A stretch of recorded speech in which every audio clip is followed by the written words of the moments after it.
আসসালামু আলাইকুম জাকির ভাই। আমার স্যার নাসির স্যার গুরু আমাকে আপনার সঙ্গে পরিচয় করিয়ে দিয়েছিলেন। তিনি পেশায় একজন শিক্ষক। আমি প্রথমবার আপনার বক্তৃতা শুনেছিলাম আজাদ ময়দানে, এবং বিষয় ছিল হিন্দু ধর্ম ও ইসলামের সাদৃশ্য সমূহ। আমার নাম দীপেন শেঠ এবং আমি একটি কনস্ট্রাকশন কোম্পানিতে কাজ করি। আমার সহকর্মীদের সঙ্গে বিভিন্ন বিষয়ে যুক্তিতর্ক হয়েছে, আমরা বিভিন্ন বিষয়ে আলোচনা করেছি, এবং প্রশ্ন হচ্ছে মুঘল আমলে তারা হিন্দু ধর্মগ্রন্থ রদবদল করেছে এবং সে কারণেই ধর্মগ্রন্থে কিছু কিছু রেফারেন্স ও এই জাতীয় কিছু জিনিস দেখা যায়। এটা কি অত্যুক্তিমূলক না বাস্তবসম্মত? দয়া করে এ ব্যাপারে কিছু আলোকপাত করুন, ধন্যবাদ। ভাই, খুব সুন্দর একটা প্রশ্ন করলেন যে মোগলরা যখন ভারতবর্ষে আসে তারা হিন্দু ধর্মগ্রন্থে কিছু রদবদল করে, এটা কি অতিকথামূলক না বাস্তব? আমি যতদূর অধ্যয়ন করে জেনেছি এটা একটা কল্পকাহিনী। এমন কিছু বিষয় আছে যা হিন্দুরা বলে যে ধর্মগ্রন্থে এসেছে। উদাহরণস্বরূপ হিন্দু শব্দটা কোনো হিন্দু ধর্মগ্রন্থে ছিল না আরবরা ভারতে আসার আগে। হিন্দু প্রকৃতপক্ষে একটা ভৌগোলিক সংজ্ঞা। হিন্দু শব্দটা প্রথমে আরবরা ব্যবহার করে, যখন তারা ভারতবর্ষে আসে তখন তারা বলতো হিন্দি হিন্দি।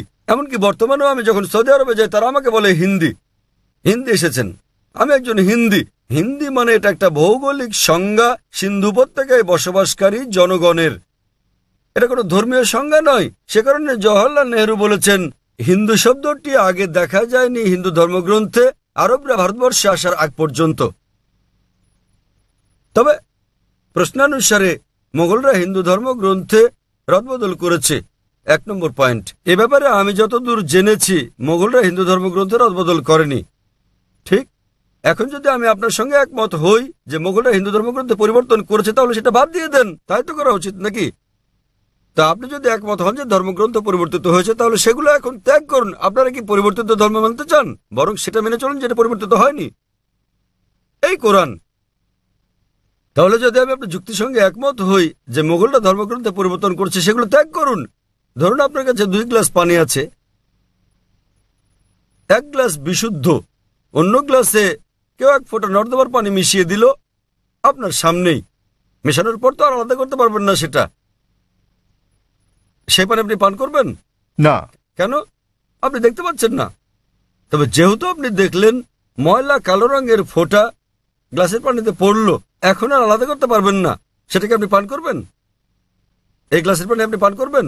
একবার যখন আমি দেখেছি তখন আর ভালো, কারণ আপনি যুক্তি মানেন। তাহলে যদি আপনার সঙ্গে আমি একমত হই যে মোগলরা হিন্দু ধর্মগ্রন্থে পরিবর্তন করেছে তাহলে সেটা বাদ দিয়ে দেন, নির্ভেজাল ধর্মগ্রন্থ নিন, কোরআন। যদি আপনি বলেন হিন্দু ধর্মগ্রন্থ সমূহ পরিমার্জিত হয়নি, হিন্দু ধর্মগ্রন্থ বলছে, আপনাকে মানতে হবে কোরআন, নবী মুহাম্মদ সাল্লাল্লাহু আলাইহি ওয়াসাল্লামকে অনুসরণ করতে হবে। যদি তারা পরিমার্জন করে থাকে তাহলে সেটা বাদ দিয়ে কোরআন মেনে চলুন, আর যদি তারা পরিমার্জন না করে থাকে সেক্ষেত্রে এই ধর্মগ্রন্থে বলা হয়েছে আপনাকে এক ঈশ্বরে বিশ্বাস করতে হবে। আমি যার উদ্ধৃতি দিয়েছি তাছাড়াও ধর্মগ্রন্থে আরো বলা হয়েছে আপনাকে শেষ ও চূড়ান্ত বার্তাবাহক নবী মুহাম্মদ সাল্লাল্লাহু আলাইহি ওয়াসাল্লামকে অনুসরণ করতে হবে। আমি হিন্দু ধর্মগ্রন্থ থেকে উদ্ধৃতি দিতে পারি যেখানে মুহাম্মদ সাল্লাল্লাহু আলাইহি ওয়াসাল্লামের কথা বলা হয়েছে। আপনি পড়ে দেখবেন হিন্দু ধর্মগ্রন্থ ভবিষ্য পুরাণ পর্ব 3 খণ্ড 3 অধ্যায় 3 শ্লোক 5 থেকে 8, এতে মুহাম্মদ সাল্লাল্লাহু আলাইহি ওয়াসাল্লামের কথা বলা হয়েছে। ভবিষ্য পুরাণ পর্ব 3 খণ্ড 3 অধ্যায় 3 শ্লোক 10 থেকে 27 মুহাম্মদ সাল্লাল্লাহু আলাইহি ওয়াসাল্লামের কথা বলছে। কুনটাব সুক্তাস পড়লে দেখবেন অথর্ববেদ বুক নম্বর 20 হেম নম্বর 127 স্তোত্র 1 থেকে 14 মুহাম্মদ সাল্লাল্লাহু আলাইহি ওয়াসাল্লামের কথা বলছে। আপনি পড়লে দেখবেন অথর্ববেদ বুক নম্বর 20 হেম নম্বর 21 স্তোত্র 6, অথর্ববেদ বুক নম্বর 20 হেম নম্বর 21 স্তোত্র 7 মুহাম্মদ সাল্লাল্লাহু আলাইহি ওয়াসাল্লামের কথা বলছে। ঋগ্বেদ বুক নম্বর 1 হিম নম্বর 53 স্তোত্র 9 মুহাম্মদ সাল্লাল্লাহু আলাইহি ওয়াসাল্লামের কথা বলা হয়েছে।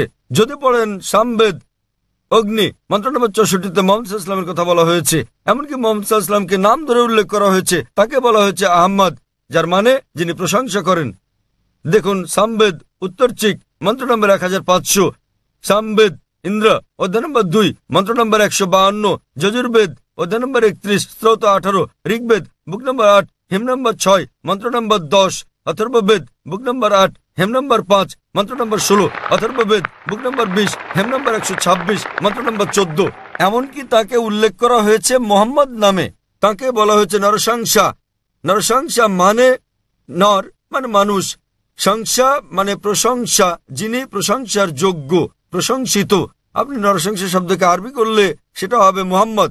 তাকে নরসংসা হিসেবে মোহাম্মদ নামে উল্লেখ করা হয়েছে অনেক জায়গায়। ঋগ্বেদ বুক নম্বর 1 হেম নম্বর 13 মন্ত্র নম্বর 3 ঋগ্বেদ বুক নাম্বার 1 হেম নাম্বার 18 মন্ত্র নাম্বার 9, ঋগ্বেদ বুক নাম্বার 1 হেম নাম্বার 106 মন্ত্র নাম্বার 4, ঋগ্বেদ বুক নাম্বার 1 হেম নাম্বার 142 মন্ত্র নাম্বার 3, ঋগ্বেদ বুক নাম্বার 2 হেম নাম্বার 3 মন্ত্র নাম্বার 2, ঋগ্বেদ বুক নাম্বার 5 হেম নাম্বার 5 মন্ত্র নাম্বার 2, ঋগ্বেদ বুক নাম্বার 7 হেম নাম্বার 2 মন্ত্র নাম্বার 2, ঋগ্বেদ বুক নাম্বার 10 হেম নাম্বার 182 মন্ত্র নাম্বার 2, যজুর্বেদ অধ্যায় 20 স্তোত্র 37, যজুর্বেদ অধ্যায় 21 স্তোত্র 31, যজুর্বেদ অধ্যায় 21 স্তোত্র 55, যজুর্বেদ অধ্যায় 20 স্তোত্র 37, যজুর্বেদ অধ্যায় 20 স্তোত্র 57, যজুর্বেদ অধ্যায় 28 স্তোত্র 2, যজুর্বেদ অধ্যায় 28 স্তোত্র 19, যজুর্বেদ অধ্যায় 28 স্তোত্র 42। আমি শুধুমাত্র হিন্দু ধর্মগ্রন্থে উল্লেখিত মুহাম্মদ সাল্লাল্লাহু আলাইহি ওয়াসাল্লামের আরো রেফারেন্স উল্লেখ করতে পারি।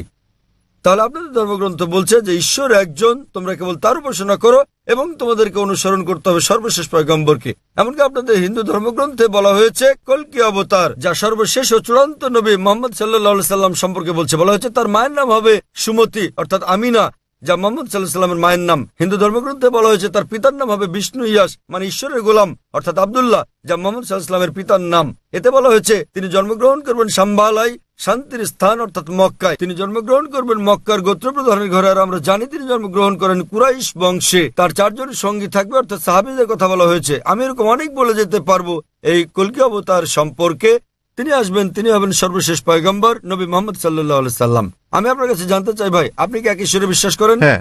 আপনি কি বিশ্বাস করেন যে প্রতিমা পূজা বলতে কিছু নেই? হ্যাঁ, আমি প্রতিমা পূজায় বিশ্বাস করি না, আজাদ ময়দানে আপনার বক্তৃতা শোনার পর থেকে। মাশাআল্লাহ। সুতরাং আপনি জানেন ওইসব ব্যাপারে আমার ধারণা স্পষ্ট, এবং অনেক সময় ধরে আমি আপনার বক্তব্য শুনেছি, তাতে আমার মনে প্রশ্ন জেগেছে, আমি তার উত্তর জানতে চেয়েছি, তাই সেটা শুনতে তাহলে চেয়েছি। আপনি বিশ্বাস করেন যে নবী মুহাম্মদ সর্বশেষ ও চূড়ান্ত পয়গম্বর? হ্যাঁ, আমি লা ইলাহা ইল্লাল্লাহু মুহাম্মাদুর রাসূলুল্লাহ বিশ্বাস করি। মাশাআল্লাহ। হ্যাঁ, মাশাআল্লাহ। আমার ধারণা অনেক স্পষ্ট, এবং মাশাআল্লাহ, আল্লাহ আপনাকে পুরস্কৃত করুন। আমি আপনাকে ধন্যবাদ জানাই অন্তর থেকে। আপনি ভালো কাজ করছেন, আমাদের মতো সব মানুষের ভুল ধারণা দূর করে মাশাআল্লাহ, দিচ্ছেন। আল্লাহ আপনাকে পুরস্কৃত করুন। এবং ইসলামে যে নিজের ইচ্ছাকে আল্লাহর কাছে সমর্পণ করে সেই মুসলিম। যদি আপনি নিজের ইচ্ছাকে সমর্পণ ঠিক, করেন একদম আল্লাহর ঠিক কাছে। স্যার। আপনার বক্তব্যে বাধা দেওয়ার জন্য দুঃখিত। তবে যখন লোকেরা আমাকে প্রশ্ন করে কি আপনার ধর্ম কি, এবং আপনি জানেন আমি গুজরাটি ভাষায় কথা বলি, যখন তারা আমায় জিজ্ঞেস করে আমার ধর্ম কি, যখন আমি আপনার বক্তব্য শুনলাম, আপনি জানেন মুসলমানের সংজ্ঞা হচ্ছে যে ব্যক্তি আল্লাহ সুবহানাহু ওয়া তাআলার কাছে আত্মসমর্পণ করে, এবং সেই কারণে আমি তাদেরকে বলি আপনি জানেন আমি একজন মুসলমান। শুনে তারা আল্লাহ আপনাকে দুঃখ পায় বলে পুরস্কার মনে দান হয়। আমি গুজরাটি ভাষায় কথা বলি, তাই তারা কষ্ট পায়। আমি ভালো করে জানি, আপনি জানেন আমি মুসলিম অথবা সেরকম কিছু, কিংবা আপনি জানেন আমি মুসলমান পটভূমির পরিবার থেকে এসেছি, তাই আমি যেমন পরিবারে জন্ম নিয়েছি আমি তেমন। তথাপি আমি জানি কোনটি ঠিক, এবং আমি অধ্যয়ন করছি, এবং আমি আপনাকে বলছি আমি যা জানি ক্ষুদ্র পরিসরে তা প্রচার করি যতটা আমি পারি। ধন্যবাদ স্যার।